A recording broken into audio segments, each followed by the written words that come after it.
સાવલી મતગણતરીમાં ગડબડીના આક્ષેપોથી તણાવ. Savli arts and commerce college ખાતે ચાલી રહેલી તાલુકા પંચાયતની મતગણતરી દરમિયાન વિવાદ ઊભો થયો છે. ઇન્ડિયન નેશનલ કોંગ્રેસની મહિલા ઉમેદવાર દ્વારા ગંભીર આક્ષેપો કરવામાં આવ્યા છે, જેને કારણે સમગ્ર પ્રક્રિયામાં તણાવનો માહોલ સર્જાયો છે.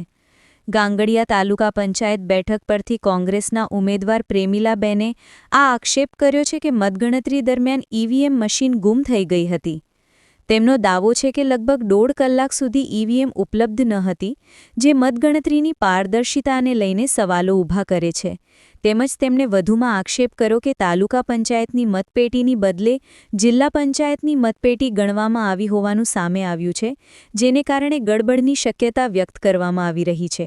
આ સમગ્ર ઘટનાને લઈને સ્થળ પર રાજકીય તણાવ વધ્યો છે અને કોંગ્રેસના કાર્યકરો દ્વારા વિરોધ નોંધાવવામાં આવી રહ્યો છે. બીજી તરફ ચૂંટણી તંત્ર દ્વારા આક્ષેપોની તપાસ કરવામાં આવી રહી હોવાની માહિતી મળી રહી છે. હાલ પરિસ્થિતિ પર તમામની નજર છે અને ચૂંટણી અધિકારીઓ દ્વારા સ્પષ્ટતા આપવામાં આવે તેવી અપેક્ષા વ્યક્ત કરવામાં આવી રહી છે.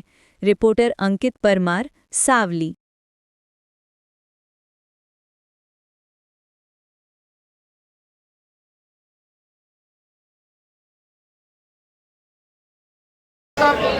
ગાંગડિયા તાલુકા પંચાયતની પેટીમાં હવે ગાંગડિયા તાલુકા પંચાયતની પેટી ગુમ થઈ ગઈ છે અને પછી જે પેટી હજી 1.5 કલાક જો ત્યાર સુધી હતું સ્થળ પર આવેલી નથી અને આ તમામ પેટીઓની હેરાફેરી કરી અને વોટિંગ બોગસ સહી કરેલું છે અહીંયા ઓફિસોમાં.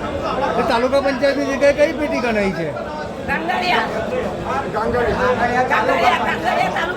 અને એની અંદર જિલ્લા પંચાયતની પેટી આપવામાં આવી, જૂના જિલ્લા પંચાયતની પેટી મૂકવામાં આવી છે તાલુકા પંચાયત